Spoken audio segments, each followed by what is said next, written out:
Well, we've been talking about Father Abraham on Sunday, and we'll be looking at Abraham and Sarah again this coming Sunday as we're going through the book of Galatians.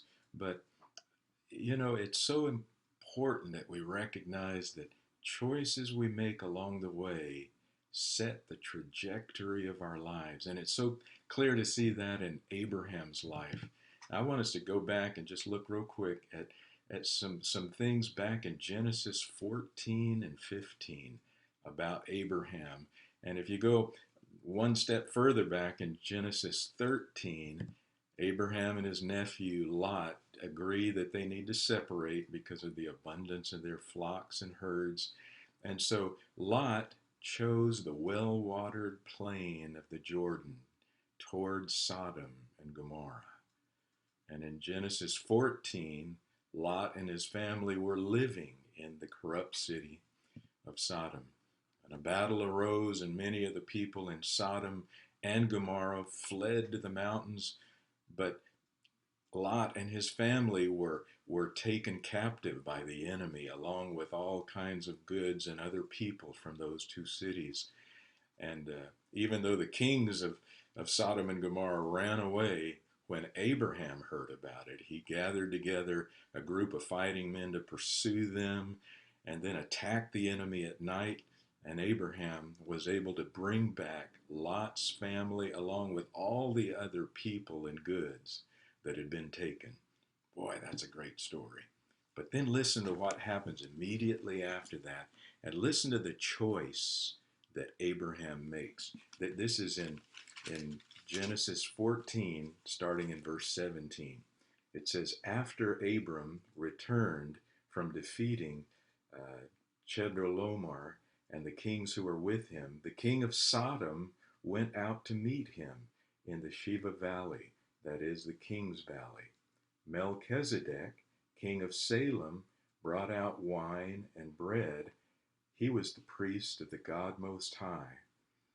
He blessed him and said, Abram is blessed by God Most High, creator of heaven and earth, and blessed be God Most High, who has handed over your enemies to you. And Abram gave him a tenth of everything.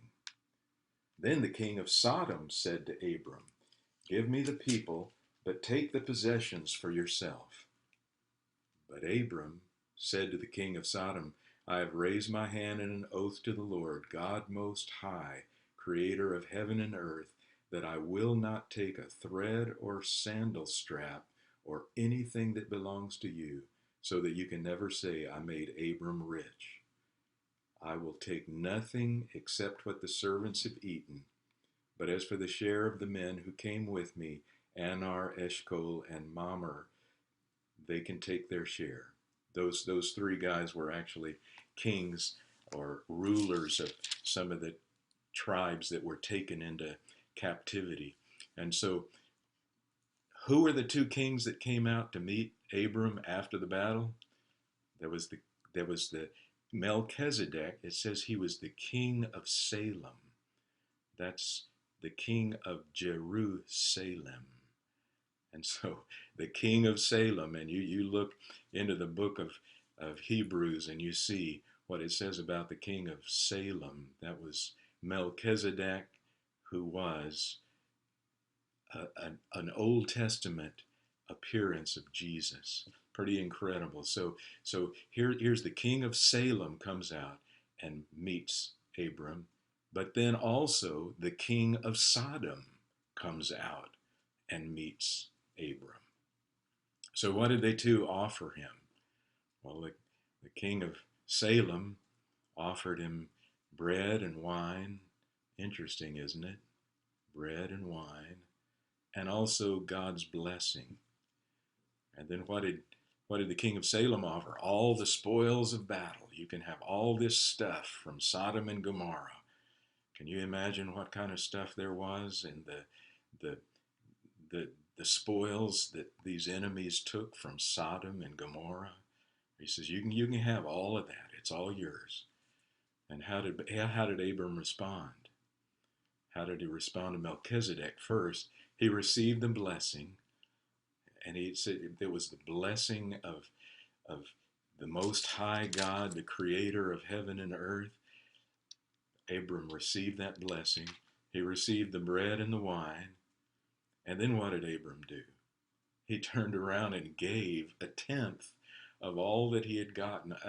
He gave a tenth of it all back to the king of Melchizedek, to the king of Salem, to Melchizedek. And they had to respond to the king of Sodom.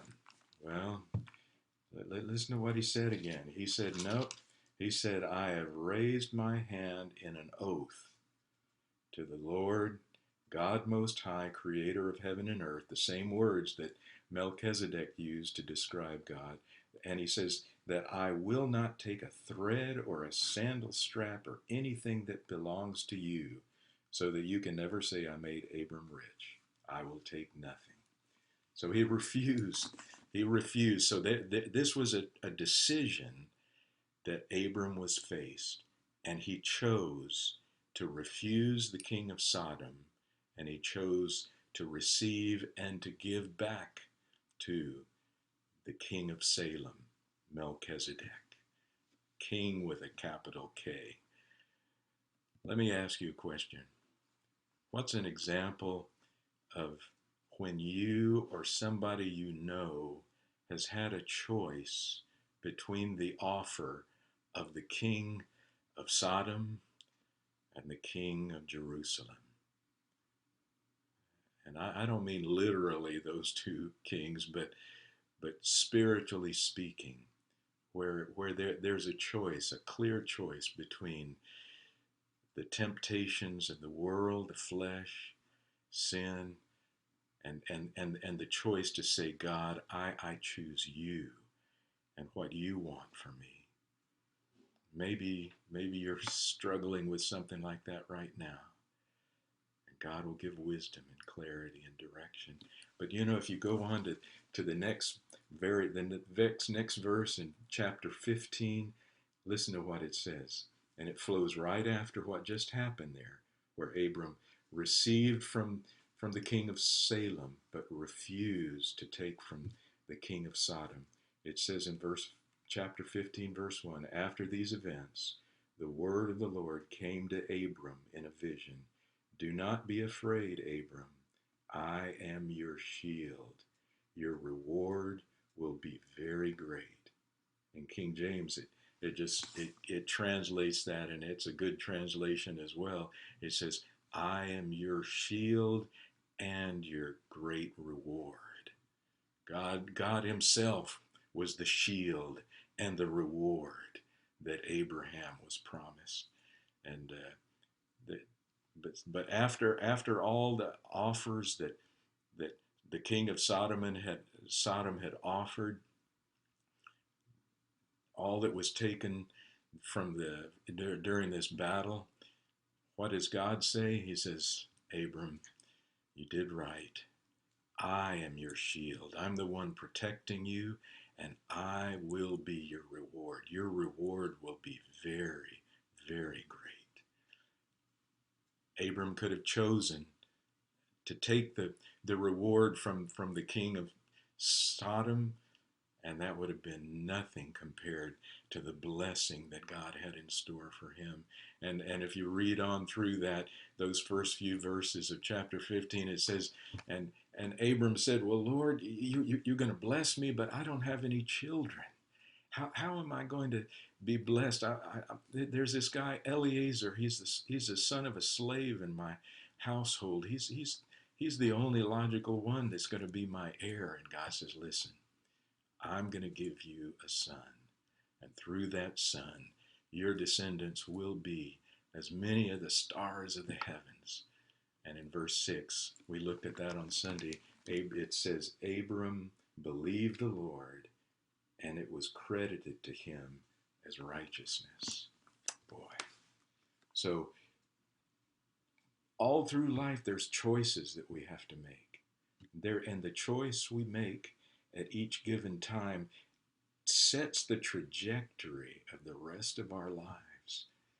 And what was it that Abram and Sarah were struggling with in their lives at this stage that made them wonder if God was really blessing them. They didn't have children, and that was such a major issue for at that time and that culture for any family. And God had made this special promise that through his descendants the nations of the world would be blessed. But they were struggling with what they could not see and wondering if God was really blessing them. Is there something that you're going through right now? I mean, in my life, I know there is things that are going on that makes it hard to see how God is blessing. You know, that the Lord is constantly saying, trust me. You can trust me. Well, what is God saying to you today through this passage? I don't know. I could make some assumptions and some applications, but let God show you what he's saying to you right now. It's easy to apply it to somebody else and say, oh yeah, I know what they're dealing with, and boy, they're going for the Sodom blessing rather than the Salem blessing, the blessing of God. But don't point the finger at somebody else. What is it in your own heart, in your own life that God is saying, trust me, believe me, and it will be counted to you as righteousness.